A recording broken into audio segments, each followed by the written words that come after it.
नमस्कार. माझ्या ज्योती गोसावी नावाच्या धार्मिक आध्यात्मिक यूट्यूब चॅनलवरती आपणा सर्वांचे स्वागत आहे. लाईक करा, शेअर करा, सबस्क्राईब करा. आता आपण पाहत आहोत रुक्मिणी स्वयंवर प्रसंग 10वा किंवा अध्याय 10वा. युद्धाचाच प्रसंग चालू आहे अजून. वक्रतुंड महाकाय सूर्यकोटी समप्रभ निर्विघ्नं कुर्मे देव सर्वकार्येषु सर्वदा. आकाशपतित तोय यथा गच्छति सागरात सर्वदेव नमस्कारम केशवम प्रति गच्छति.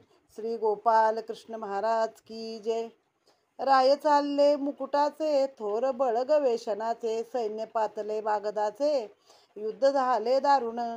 वेगी धनुष्या वाईला गुण शिती लावून या बाण शस्त्रे धडकती दारुण रणकंदन करो आले. राजे चालले प्रबळ यादव उठावले सकळ दुमदुमली दोन्ही दळे एकमेळे मिसळले. गगन कोंदले तिही बाणी तळी खिळली धरणी मागे न पाय ठेवती कोणी वीररणी खवळले. वीरवीरा ते हाणीत लोह धुरोळा उसळत वारिया वाटन चले तेथ वीर अद्भुत मातले. शस्त्रे सहित तोडती कर मुगुटे सहित पाडती शिर गजासहित मारती वीर सपिच्छ शर भेदले. चरण तोडले गजांचे राजे पाडले ब्रिदाचे खुर छेदले अश्वाचे आखरथाचे भेदले. राजे विनटले अनेक त्यावरी उठावला श्वल्फक बाणा त्रासून या देक एक एक खिळयेले. वीर भिडंदले पळीपाडे यादवाचे बळगाडे गवेषण चालला पुढे गुणी कुऱ्हाडे लाविले. श्वल्फक विंदिला पाचबाणी रथ छेदुनी पाडला धरणी कंक सात्यकी हे दोन्ही विसविसा बाणी विंदिले. बाणाने वार निर्वंग भेदले वीरांचे अष्टांग गवेषण योद्धा चांग न करी पांग दुजियाचा. चक्रदेव चालला रागे एक बाणे विंदिला वेगे रथासहित घातला मागे रणभूमी सांडविली. देखोन चालला अतिदंत कोपे खवळला अद्भुत 10-20 5-7 बाण शत वरुषला. बाणी निवारिले बाण हासिंदला गवेषण येरू कोपला धारुण 8 बाण सोडले. दारुण बाण आले 8 आणि वार अति उद्धट रथसारथी केला पीठ शिरचा मुकुट पाडला. एक खडतरला बाण गगना गेला गवेषण क्रमुनिया ग्रहगण ध्रुवमंडळ उडविला. घायासरशी आली भ्रुवंडी पडत पडत आवरली मुरकुंडी रणांगणी घातली उडी मूर्छा गाडी सावरली. गवेषणाने केरता चढवणी पातला अवचिता पाचारुनी अतिदंता होय विदिता. 6 बाणी बाण सुटले कडाडी पडली डोळिया झापडी काढो विसरला ओढी थोर हडबडी अतिदंता. 2 भेदले भुजावरी एक उरी एक शिरी 2 रुतले दोन्ही करी धरणीवरी पाडला. घाये लोळविला महाबळी अधोमुख मैतळी झोटी सुटली मोकळी भाते तळी रचविले. हाक देऊनी गवेषण रणांगणी उभा आपण त्यावर चालला सारण बाण दारुण घेऊनी. बाण विंदित चपळ धनुष्य तोडले तत्काळ तुझे धनुष्य गे भूपाळ तेही सबळ तोडले. तुझे धनुष्य व्हायला गुण ते तोडले विंदोनी बाण जे जे धनुष्य गे गवेषण ते ते सारण तोडित. सारणे थोर केली ख्याती धनुष्य घेऊन येदी हाती देखोन कोपला भूपती मेढा निघुती वाईला. सारणे विंदिला सारथी ध्वजस्तंभ पाडला क्षिती हिरे विंदिला बाणे साती धो हाती खोचला. सारण विकळ पडला रती वीरमूर्छित पडले क्षिती गवेषणे लावली ख्याती भद्र जाती खवळला. आता मागच्या अध्यायापासून ह्या गवेषणाचं प्रकरण चालू आहे की तेव्हा पण त्याचं आणि ह्याचं बळीरामाचं एकदा आमने सामने युद्ध झालेलं आहे किंवा आता पुढच्या अध्यायात ते गवेषण आणि बळीभद्राचं युद्ध होईल असं सांगितलं आहे. मग आता गवेषण आहे कुणाचा? शत्रू पक्षाचा आहे, कृष्णाच्या शत्रू पक्षाचा. आता मग ते युद्धाचे एवढे दाखवले चमत्कार की बाणावरती बाण एवढे उठावले राजे सगळे प्रबळ आहे त्याच्यावरती यादव उठावले इतका कोंदला धूर सगळा की ते खणाखणा शस्त्रांचा सगळ्या धुराळा निघालाय. लोखंडाचा जसा काही धूर पडलाय धुराळा निघालाय. खाली जमिनीवर नुसते बाणच बाण आहेत. कोणाचं हातामध्ये शस्त्रासहित हात तोडला, कुणाचं बुगुट डोक्यावर त्या सकट शिर कापलं, बिचारे हत्ती घोडे मारले त्याच्यामध्ये असं सगळं काय आहे. मग अश्वाचे खूर छेदले घोड्यांचे पायच तोडले रथाचे हाक भेदले म्हणजे रथाचा जे मधला आरा असता तो काढला, तो गुन्ह्या काढला की रथ खाली पडतोय, तेच भेदून टाकलं. असं प्रकरण सगळं चाललेलं आहे. मग गवेषण पुढं चालला, त्याच्यावरती श्वल्फक गेला, त्याला 5 बाणानं त्यानं विंधून खाली पाडलाच. मग कंक आणि सात्यकी हे सगळे यादवाचे वीर आहेत. कंक आणि सात्यकी दोघं गेले तर त्यांना 20 बाण टाकले दोघांवरती, आणि दोघांना एका वेळी त्यांचा अष्टांग भेदून टाकलं. हात पाय असं सगळं, म्हणजे 2 बाण हाताला, 2 बाण खांद्याला, धनुष्य पडलं, असं 20 बाणाने त्यांना करून टाकलंय.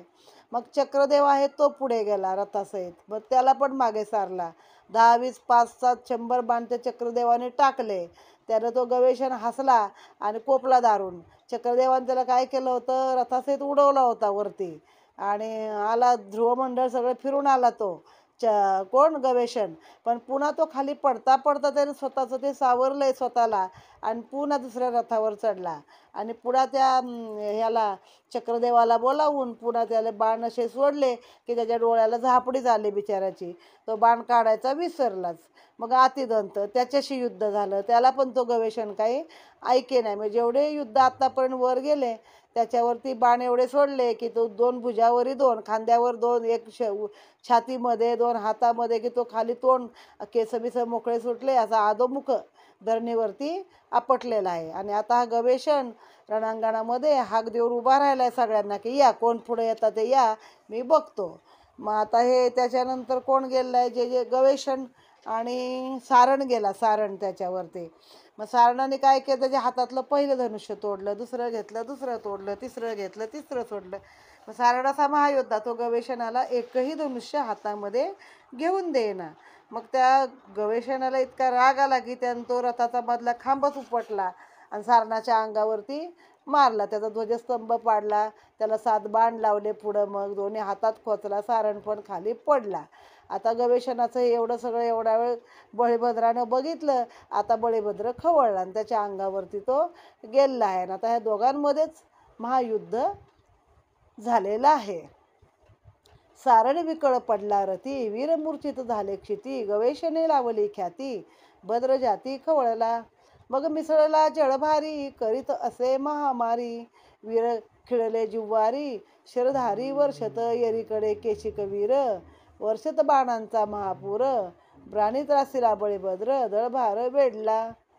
खडग तोमर गदा परिग, वीर हाणताती सैद, राम साधकाती सांग, गाया अंगाला गोनेदी, हल भवंडी चौकडे, वीर पाडले दरदडे, नांगर केला जीव वेडा, केशिक गाडा हा केला, बाणी विंदिला प्रबळे, तिकट सोडली शरदाळे, बाण तोडून हळे, निज बळे लोटला.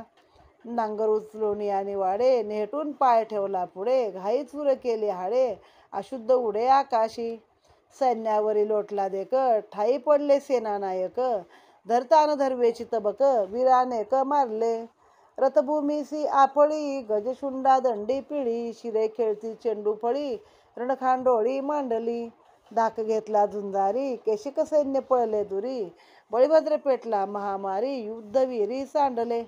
जरासंध देखला दुरी, राम चढे रथावरी, रथ पेलला झडकरी, उपरा उपरी मारिला, वेगी धनुष्या चढविला गुण, रामे काढला निर्वाण बाण, गदे घातली आपली आण, रणविंदाण पाहे माझे, धीरधरी अर्धघडी, पाहे युद्धाची निर्वडी, जरासंधा बाणफोडी, गर्व झाडी करीन, गदू निजगडा महावीर, योद्धा रणरंग चतुर, बळीभद्रासी केला स्थिर, रहंवर धाविंदला, एरीकडे यादव भारा, गवेषण पेटला महामारा, बाणी खिळले महावीरा, मुख्य धुरा खोचल्या, विकळ देखो निदळभार, मागद विरी केला मार, आट भाविंदला थोर, हाहाकार उठेला, निज सैन्यासी महामार, दूर देखे बळीभद्र, कोपे खवळला दुर्धर, रहंवर पेरिला, परसैन्य घालून दृष्टी, वेगे चालला जगजेठी, धडधडल्या चक्रवाटी, उठाउठी पातला,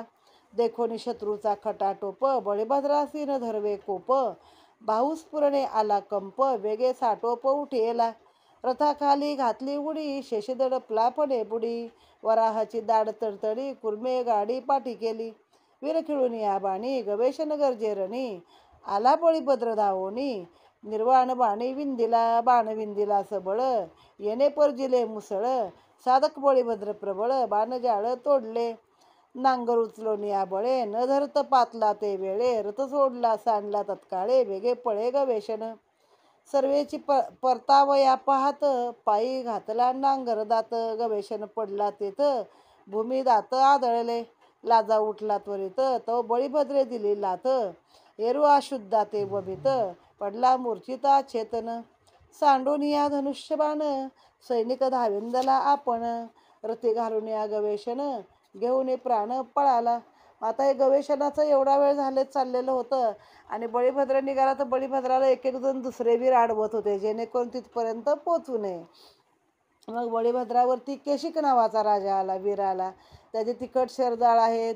मग बळीभद्राच्या अंगावर सोडले. मग त्यानं तो नांगर उचलला, नेटाने पाय पुढं ठेवला आणि त्याची हाडं चूर केली. आकाशामध्ये रक्त असं त्या तोंडातलं उडायला लागलं भडभडा. अनेक लोकांना मारलं त्याने. रथभूमीवरती पाडले. हत्तींच्या सोंडा धरून पिळल्या. असं ते शिरं चेंडूफळी खेळतात. म्हणजे किती ते युद्ध बघा. चेंडूफळी इकडून तिकडे उडवली जातात शिरं त्या लढाईमध्ये. म्हणजे कोणी मुद्दाम असं खेळत नाही, पण ती उडली जातात इकडचे तिकडे एवढ्या जोरामध्ये. मग ते झुंजार सैन्य पळालं आणि केशिक पण पळून गेला. मग त्याच्यानंतर जरासंधाला दूरवरनंच बघितलं रामानी आणि चढला रथावरती आणि उपराउपरी जरासंधाच्या मागे लागला. धनुष्याला गुण चढवला आणि गदेला आण घातली की आता बघ अर्ध्या तासात जरा माझं शौर्य बघ कसं लोकांना दाखवतो. मग जरासंधाने काय केलं, त्याच्या अंगावर बाण सोडले आणि गर्वझाडी करतो म्हणून. पण हा कसा वीर मोठा प्रचंड बल हे म्हणतो. याच्या युद्धामध्ये तो कसा राहिला होता, स्थिर न्यूट्रल होता तो. महाभारत जे युद्ध झालं कौरव पांडवांचं त्यामध्ये बळीरामाने कोणाच्याच बाजूने भाग घेतलेला नव्हता. मग पळू लागला, मागत पण पळू लागले. जरासंध पण पळाला ह्याच्या माराने. तर हा बघतो की दुसऱ्या बाजूला या गवेषणाने आपलं पुष्कळ यादव सैन्य मारलंय किंवा त्यानं खोचून धरलंय. भले भले वीर कोंडून धरलेत. लोकांना हालायला जागा नाही असं ह्याने पराक्रम केलाय. मग गेला हा तिकडे धावला. रथावर बसला. तो रथ तिकडे पळवला आणि तिकडे तो धावला. रथाच्या खाली उडी घातली बळीभद्रानं तर शेषानं आपली फणी दडपली. म्हणजे आपलं कल्पना आहे ना आपली महापुराणातली की शेषाच्या फणीवरती पृथ्वी आहे. तर त्याची फणी त्याला हे करायला लागली. वराहाच्या दाढेवर पृथ्वी आहे. त्याने हे 10 अवतार आहेत ना विष्णूचे, वराह कुर्म. मग त्याची दाढ तडतडायला लागली. कासवाने आपली पाठ अजून कडक केली. बाबा आता ह्यानं उडी मारली म्हणजे सगळ्यांनी सांभाळलं पाहिजे. मग बळीभद्राने घेतलं गवेषणाच्या वर नांगर टाकला. मग तो पळता पळता सापडला. त्याचा दात बरोबर त्याच्या पाय अडकला. रथाच्या नांगराच्या दातामध्ये पाय अडकला आणि तो पडला तिथं. मग ह्याने एक लाथ मारली त्याला बळीभद्राने. तर त्याने अशुद्ध म्हणजे काय रक्ताचं उलटी केली. मग तेवढं ते एका सैनिकाने आपल्या हातातला बाण टाकला. रथ घेऊन आला आणि त्या गवेषणाला रथामध्ये घालून त्याचा प्राण आणि स्वतःचा प्राण वाचवत तो सैनिक पळाला. देखोनी बळीभद्राचे बळ राजे चालले प्रबळ. पुढे करून या गजदळ एक वेळ लोटले. आले देखोनी परदळ करत हरुषाचा गोंधळ. झेलित नांगर मुसळ वेगे सबळ उठिला. गज हानित मुसळे विदारित कुंभस्थळे. घाई किळकिळती एक वेळे गज कलईवरे पाडली. नांगर घालणे रथावरी शतसहस्रा चूर करी. पळत गज पायी धरी तेने किरकिरी करताती. चपळ चवताळती घोडी नांगर घालून त्या ते ओढी. घाई मुसळाचे निपाडी वीर झोडी मांडिली. वीर वरुषताती शस्त्रास्त्रा जैशा मेरुसी पर्जन्यधारा. रणी चालता बळीभद्रा वीर थरथरा कापती. पायीचे रगडले पायी कारुष राजा पाडला ठाई. रथ मोडला पायी सन्मुख घाई कोण न राहे. पृथ्वी त्याची उखळ जाण नांगरे वीर घाली वैरण. मुसळ घाये करी चूर्ण थोर रणकंदन मांडिले. सात्विका दंतवक्रा युद्ध गदे गोविला जरासंध. मोकळा पडला हाला युद्ध वराडी सुबुद्ध कांडिले. विरी घेतला रणकावो देखून धाविंदला शालवो. मिळवणी वीराचा समुदावो महाबाहो पडखळला. धाविता देखोनी शाल्व वीर आडवा आला आक्रूर. राहे राहे म्हणे स्थिर धरी धीर संग्रामी. तव बळीभद्र पावला रागे आक्रूराते म्हणे राहे उगे. मद पाचारता अंगे तू का वेगे आलासी.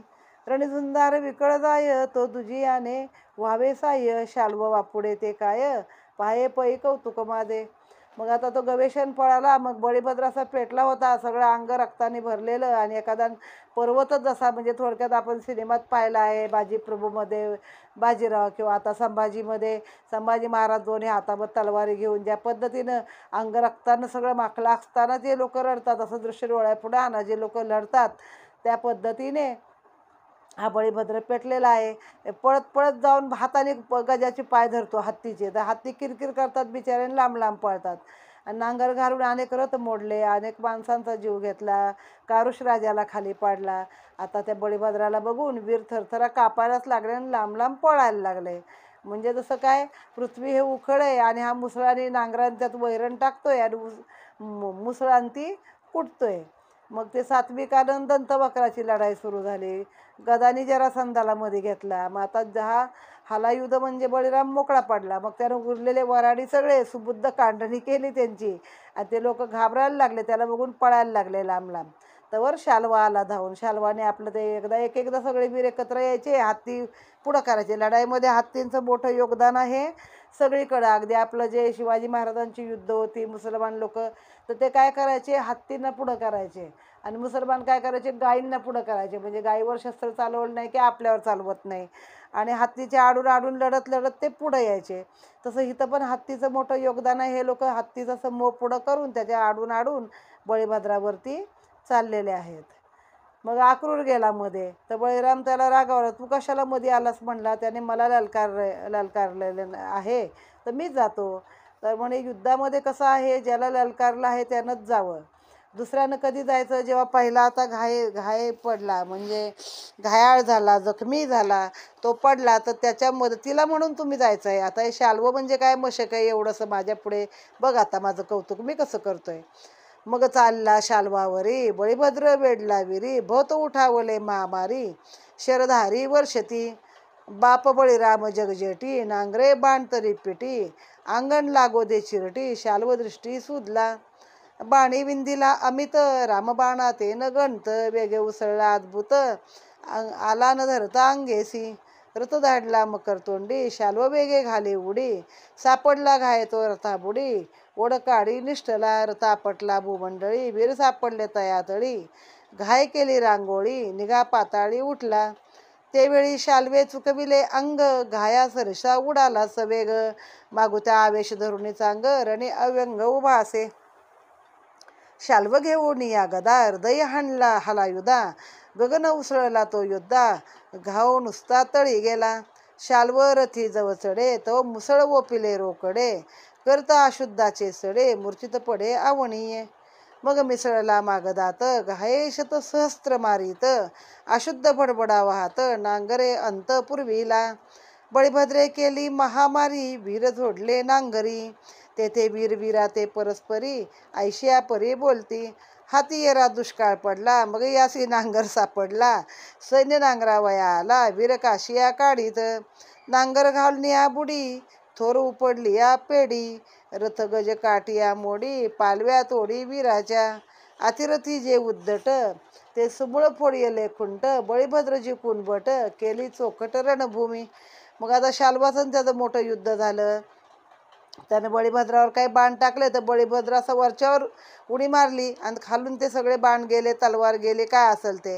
मग शेवटी नांगर घातला आणि शाल्वाला ओढला धरून. एकदा शाल्वाने अंग चुकवलं आणि रथाखाली घुसला. मग ह्यानं रथाखालनं ओढला त्याला, असा ठोकला धरून की ते मुसळाने की ते उलट्या करत करत रक्ताच्या तो भूमीवरती मूर्छित पडला. असे अनेक वीर त्या बळीभद्राने पाडलेले आहेत. शेवटी वीर काय म्हणू लागले, ह्याला म्हणे दुष्काळ पडला शास्त्राचा, की ह्याला तो नांगरच सापडला हो, नांगर घेऊन आला म्हणे, आणि तर आता सैन्य नांगरतोय सगळं.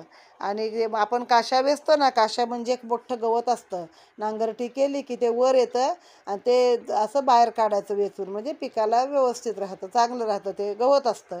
मग तो म्हणे वीररूपी काशा बाहेर काढतोय नांगर घालून, आणखीन खाली म्हणजे टाकून म्हणे तो नांगर मोठे मोठे ढेकळं फोडतोय, फोर उपडली या पोडी, पालव्यात ओढी वीरांच्या, बिचारे वीरांचं सगळं हे करून वाटोळं नांगरून, हे हा म्हणे एक प्रकारे कुणबी आहे जातीने हा बळीभद्र, आणि यानं ही रणाची भूमी चोकट केली, नांगरून अशी व्यवस्थित केली असं म्हणतात. महावीरा घालता घाओ अशुद्धे डवरीला बलदेवो, त्याने शोभत महाभाव रणभैरव डुल्लत. रणवत झाला मस्त नांगर घेऊन नाचत, वीर देखोन धावत पुरला अंत सैन्याचा. घाये मारित महावीर भडबडा वाहे रुधिर, लोटला अशुद्धाचा पूर नदी दुस्तर उलथली. नदी वाहता दुथडी झाल्या प्रेतांच्या दरडी, ओढणे कमटे पुष्टी गाडी गज करवडी महाग्राह. बाबर झोट्या केस जाळ त्याची नदी माझी सेवाळ, मगरी सुसरी महाविशाळ शिरे विक्राळ वीरांची. बाण तरती सपिच्छेसी त्याची मत्स्य रण नदीसी, धनुष्य वाहती शीतेसी वक्रगतीसी त्याची सर्प. पाडले गजाचे अलंकार घंटा घागरी अनुपुर, तोची नदी माझी दूरदूर लहान थोर किरकिरती. रथध्वजेसी वाहत तारू त्याची शिडे सहित, विरामोक्ष भरले भरित तारू तेत श्रीकृष्ण. एकाची घाये शिर पडे स्वर्गापर्यंत ते उडे, स्वर्गभोग त्या नावडे कृष्णाकडे ते परतले. कृष्णदृष्टी देहत्याग तुच्छ करुणी सांडिती स्वर्ग, जिंतीला जन्म मरणाचा पांग सुख अव्यंग पावले. आता ते बळीभद्राचं सगळं आहे की तो इतका रक्ताने असा पूर्ण भरून गेला आणि हातामध्ये नांगर घेऊन नाचत होता की जसा काय एखादा रणभैरवच आहे आणि तो डुलतोय मस्त आपल्या रणामध्ये. सगळे लोक रक्त एवढं पडलं आहे म्हणजे आता खरं अतिशय युक्तीच आहे प्रत्येक लढाईची की रक्ताची एवढं एक नदी झाली तयार, इतकं रक्त आहे. आणि प्रेत बाजूला उभी ते प्रेताच्या दरडी आहेत आणि ते लोकांचे जे केस उपटून टाकलेले आहेत किंवा ती तर ते म्हणे शेवाळ आहे. मगरी सुसरी कोण आहेत तर वीरांची जी पडलेली शिरं आहेत त्या मगरी सुसरी आहेत. आणि जे बाण आहेत पाठीमागे पिसारा असतो ना बाणाचा ते म्हणजे मासे आहेत. धनुष्य म्हणजे वाकड्या गतीनं चालणारे साप आहेत. आणि गजाचे अलंकार हत्तीच्या गळ्यातल्या घंटा ती घुंगरं पडली तर ते लहान थोर बेडका आहेत नदीमधले. अशी रक्ताची नदी रणनदी पडलेली आहे. आता एखाद्या वीराचं शिर उडवलं तर ते एकदम स्वर्गापर्यंत जातं, पण परत पृथ्वीवर काय येतं तर कृष्णाच्या पायाशी येतं. तर म्हणतो मला स्वर्ग नको तर कृष्णाची दृष्टी माझ्यावर पडू दे देहत्यागाच्या वेळी, जन्म मरणाचा माझा फेरा चुकू दे असं म्हणून ती शिरं खाली पुन्हा जमिनीवरती येत होती. म्हणजे पार ध्रुवमंडळापर्यंत गेले पण त्यांना नको, त्यांना कृष्णाचं पद नमेची आढळ उता वेळ परतले. कृष्णाचं पायाचं नमन करण्यासाठी पुन्हा खाली आले आणि कृष्णाच्या पायाशी पडले.